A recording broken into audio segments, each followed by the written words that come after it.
नमस्कार मित्रांनो आणि मैत्रिणींनो, स्वागत आहे तुमचं माझी हो शिल्काच्या पुढील भागात.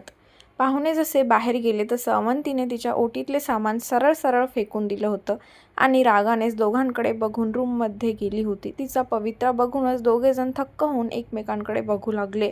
अर्धा तास झाले अवंती दार लावून बसलेली, ते उघडायचं नाव घेत नव्हती. त्यात मीराची बडबड चालू होती. बळवंतराव शांत आपल्या आराम खुर्चीवर बसून विचारात हरवले होते.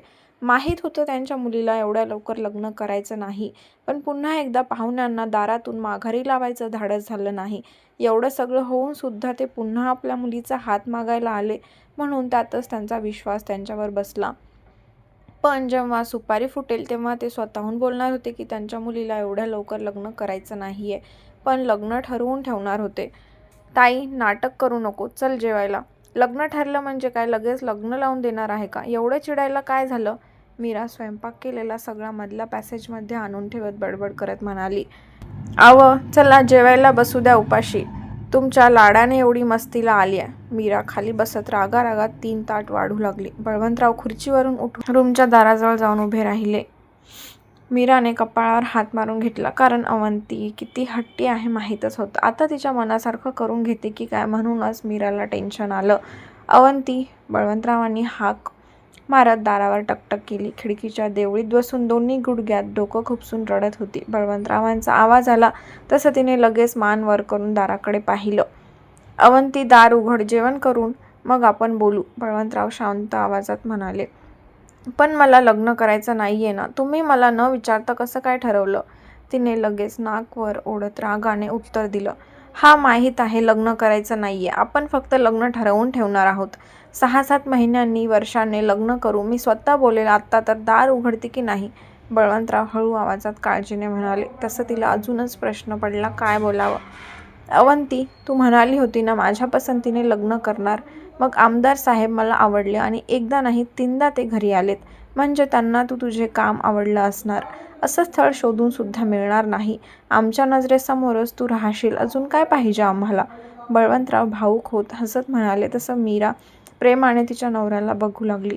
अवंती तिची 4 बोटांची नखे दातात घेत जोरजोरात चावू लागली. बळवंतराव बोलत होते ते सगळं खरंच होतं की त्यांच्या पसंतीनेच लग्न करणार होती, पण फक्त तिचा हाच हट्ट होता की इतक्या लवकर लग्न नाही.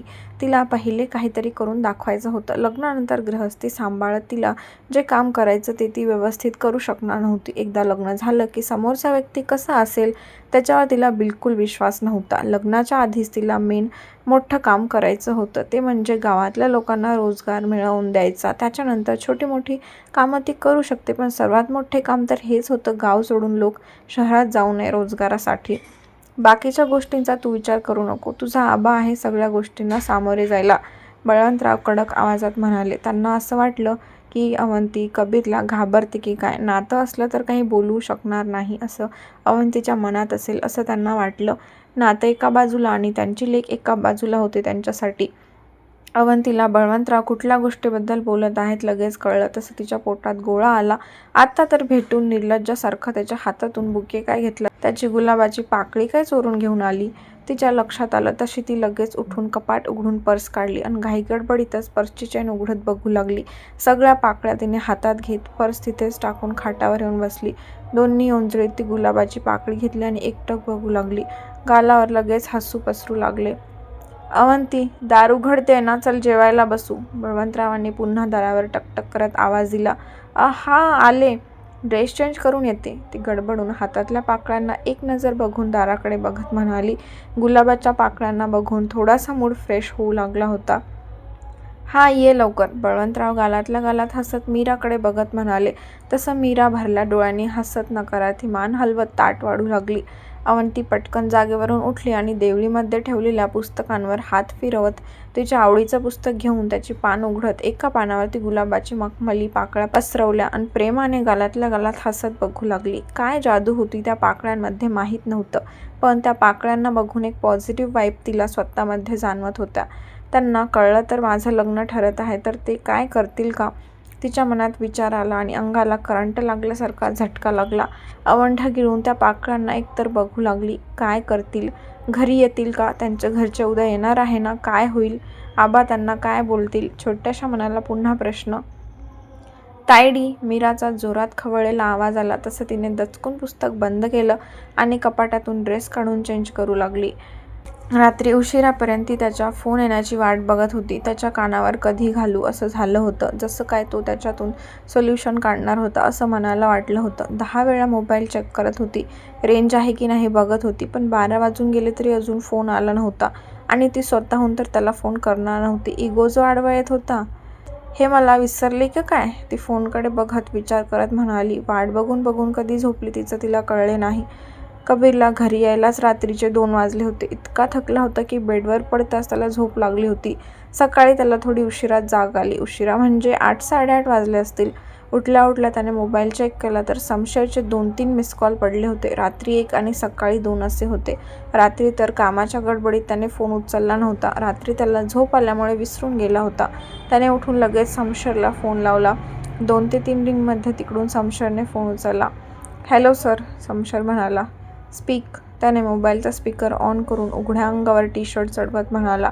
ब्लॅक कॉफी घेण्यासाठी केटल बटन ऑन करून पाणी उकळण्याची वाट बघत होता.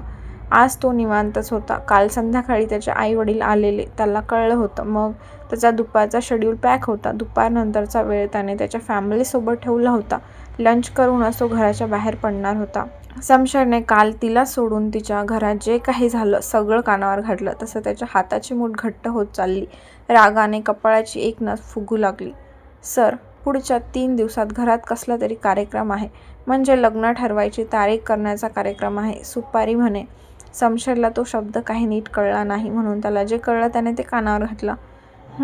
लक्ष ठेव, कबीरने बोलून शांतपणे फोन कट केला. सगळ्या गोष्टी शांततेत हाताळायची त्याला आधीपासूनच सवयच होती, म्हणून त्या गोष्टीचा शांतपणे विचार करत होता. पण त्याला अवंतीचा राग आला होता. ती तर त्याचीच होती ह्याच्यावर त्याने शिक्कामोर्तब लावलाच होता. पण त्या मंद मुलीचा राग येत होता. माझ्याशी बोलताना कशी चुरूचुरू बोलते. मला एवढ्या लवकर लग्न करायचं नाही हे डोक्यात धोरण स्वीकारलं आहे आणि आता स्वतःच लग्नाच्या मंडपात बसण्याची तयारी करत आहे. त्याने रागातच टेबलवर त्याची मूठ आदळली. इतकी जोरात हात आदळला की टेबलवरचं सगळं सामान दणदण खाली पडू लागलं.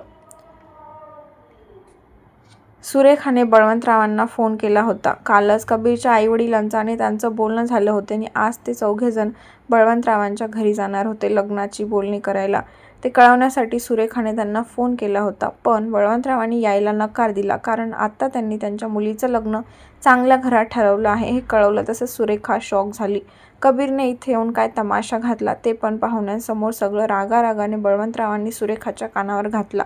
सगळं ऐकून सुरेखा अजूनच शॉक झाली होती.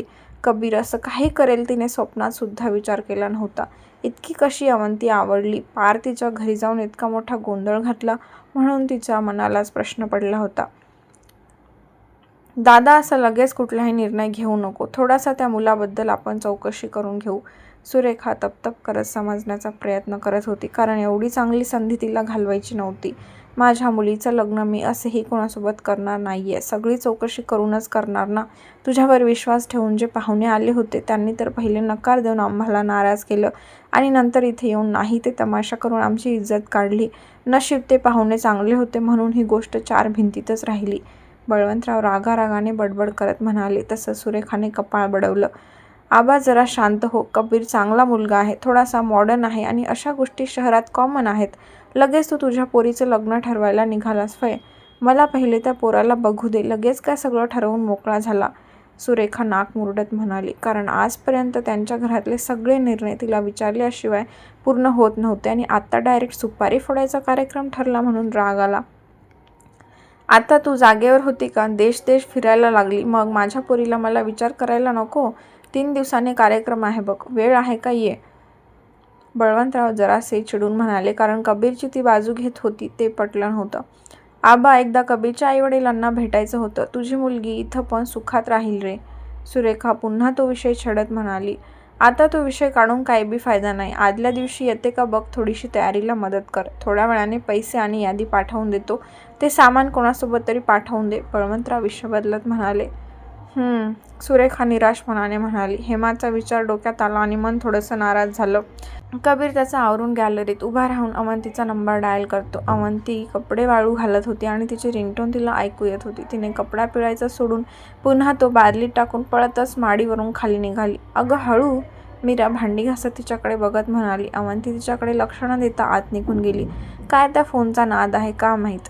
फोन आला की काम सोडून कानाला लावून बसायचं, नाही तर डोकं घालून काहीतरी बघत खिकी हसत बसायचं, एवढंच जमतं. मीरा भांड्यांना जोर लावत बडबड करू लागली. अवंतीने श्वास घेत मोबाईल बघू लागली. वरून जोरात पळत आल्यामुळे दम भरला होता. कालपासून ज्याच्या फोनची वाट बघत होती त्याचं नाव बघून नकळत ओठांवर हळूहळू हसू पसरलं. पण पुढच्या क्षणी गाल फुगले होते. आत्ता आठवण आली का म्हणून मनातल्या मनातच ती फोनकडे बघत पुटपुटली. फोन न उचलून जणू त्याला छेडायचं काम ती करत होती. अवंती, त्याला छेडायचं काम करू नको, डायरेक्ट तुझ्या आबांना फोन लावेल. फोन बंद झाला म्हणून पुन्हा त्याच्या फोन येण्याची वाट बघून ती माडीवर येऊन इकडून तिकडून फिरत फोनकडे बघत होती. 5 मिनिटे झाली, 10 मिनिटे झाली, आता 15 मिनिटं होत आली होते. अजून त्याचा फोन आला नाही म्हणून तिच्या मनाची बेचैनी वाढू लागली. शेवटी तिनेच हिंमत करून त्याच्या नंबरवर फोन लावला. तो हातात असलेल्या मोबाईलला बघून गालातल्या गालात हसू लागला. घरातल्या गोष्टी त्याला कळत नव्हत्या, पण माडीवर असणारी गोष्ट त्याच्या कानापर्यंत पोहोचली होती. मग साहेब पण तिच्या फोनची वाट बघू लागले. शेवटच्या रिंगवर त्याने फोन उचलला. हॅलो, तो नॉर्मल टोनमध्ये म्हणाला. त्याचा आवाज ऐकून तिच्या श्वासांची गती वाढू लागली. फोन तर केला, पण बोलायचं काय? हां, ते बोला. कशाला फोन केला होता? दुसरं काही काम नाही का तुम्हाला? तिने हृदयावर घट्ट हात रोवत स्वतःच्या श्वासांना नॉर्मल ठेवत लटक्या रागात म्हणाली, जणू तिला काही त्याच्याशी घेणं देणंच नाही. कॉंग्रॅच्युलेशन, तुझं लग्न ठरलं आहे म्हणे. दातावर दात घासत चिडत म्हणाला. एक हात त्याचा ग्रिलवर होता, तो त्याने घट्ट दाबला. त्याचे शब्द ऐकून आत्तापर्यंत तिच्या मनात त्याच्याबद्दल जे काही फिलिंग घोळत होते ते झरझर खाली कोणीतरी आपटल्यासारखे फील झाले. तिच्या चेहऱ्यावरचे लज्जास्पद हसू आणि श्वासांची वाढलेली गती ती एकदम मंदावली गेली. बघूया आता कबीर साहेब ह्यातून काय मार्ग काढतात. तुम्हाला काय वाटतं, तो आत्ता कुठला आणि कसा झटका देऊन जाईल?